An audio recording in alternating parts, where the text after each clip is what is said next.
Hola, buenas tardes. Soy la doctora Patricia con la Casita Center. En este segmento de Consejos para la Salud hablaremos de las actualizaciones y las últimas noticias que hay con respecto a la pandemia de coronavirus o SARS-CoV-2.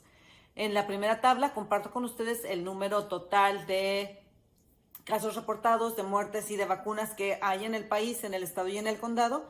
En Estados Unidos hay 79.5 millones aproximadamente de casos confirmados por PCR, mientras que Kentucky tiene 1.2 millones y el condado de Jefferson llega apenas a un punto 25, a un cuarto de millón, 226,000 casos. En cuanto a muertes, Estados Unidos tiene desafortunadamente un gran número de personas cuya muerte ha sido asociada a COVID, 963,926, mientras que Kentucky tiene 14,000 y el condado de Jefferson 2,200 personas fallecidas. En cuanto a vacunas, Estados Unidos reporta 65% de las vacunas de personas con vacunación completa, 2 dosis de Moderna o Pfizer o una dosis de Johnson Johnson, mientras que tanto el estado de Kentucky como Jefferson tienen 57%. Esto no incluye el refuerzo o booster del que se reporta que solo la mitad de las personas que han completado su esquema de vacunación lo ha recibido. Sin embargo, hay buenas noticias. El 81.5% de toda la población a partir de los 5 años se reporta que ha recibido por lo menos una dosis de vacuna contra COVID.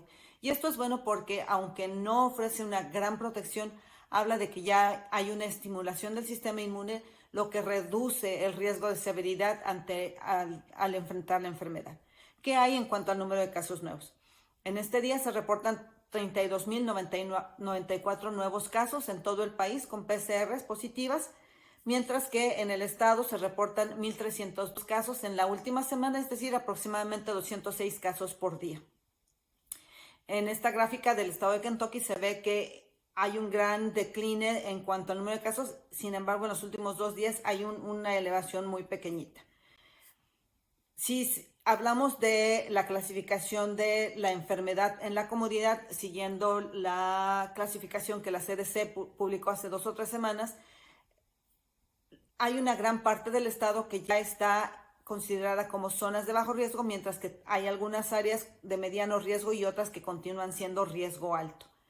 Y lo mismo se observaba en el mapa del país que compartimos hace un momento.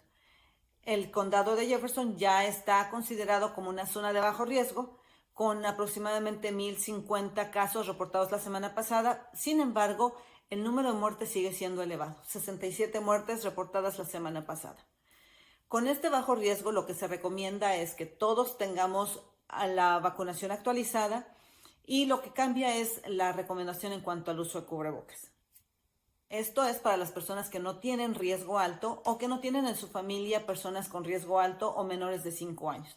¿Y por qué? Pues porque las personas de riesgo alto y las personas que tienen familiares con riesgo alto o con niños menores de 5 años, es importante que continúen usando su cubrebocas en lugares públicos cerrados. Si usted no está en esta situación, puede usar su cubrebocas de acuerdo a su preferencia personal. Si usted está en confianza y en un lugar con mejor ventilación, puede quitárselo. Sin embargo, si usted tiene síntomas o hay personas con síntomas o está expuesto a la enfermedad, es recomendable y es indicación de que debe continuar usando su cubrebocas.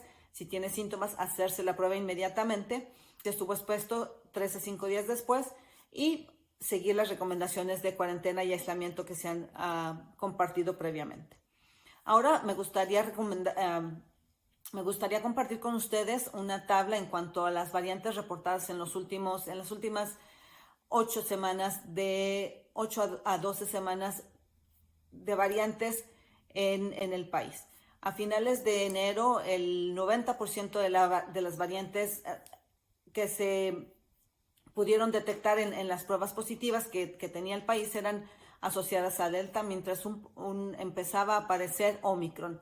En un mes hubo un cambio radical de 180 grados en donde Omicron, que aparece en esta tabla como un color escarlata o guinda y un color lila, son predominantes con respecto a Delta, que es de color naranja, Y algo que me gustaría que pusiéramos, en lo que pusiéramos atención es que al final de la tabla empieza a haber columnas de color rosado que tienen como nombre BA.2 o Stealth. ¿Y por qué estoy hablando de BA.2? Pues porque si bien estamos hablando de que muchas áreas en Estados Unidos ya están clasificadas como de bajo riesgo y hay una gran cantidad de la población que considera que ya no hay pandemia, pues los números que compartí previamente hablan de que hay una transmisión activa todavía, no es la que había hace 6 a 8 semanas, pero sin embargo sigue habiendo. Y sigue habiendo no solo la transmisión de la enfermedad, sino las muertes asociadas. Pero lo más importante, y con respecto a la subvariante BA.2, es que Estados Unidos sigue con una diferencia de 2 a 3 semanas el mismo comportamiento con la pandemia con lo que pasa en Europa. En este momento Europa tiene un gran resurgimiento de casos positivos a COVID.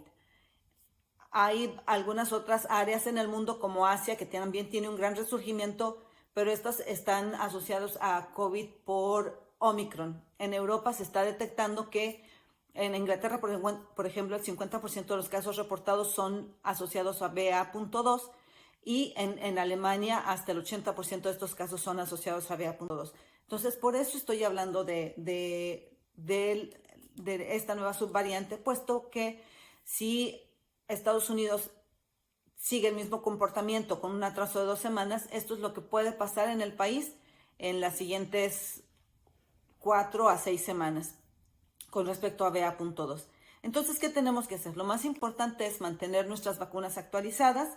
Si usted es persona de alto riesgo, continúe usando mascarilla o cubrebocas adentro de lugares públicos no ventilados. Si usted tiene personas, o si usted es una persona de alto riesgo o tiene personas de alto riesgo en su familia y no se ha vacunado, vacúnese. Si usted tiene niños mayores de 5 años a 12 años, a 18 años que no se han vacunado, vacúnelos. Si tiene niños menores de 5 años en casa, recuerde que usted y sus niños ya vacunados ofrecen la mejor protección, la mejor barrera de protección para estos niños menores de 5 años.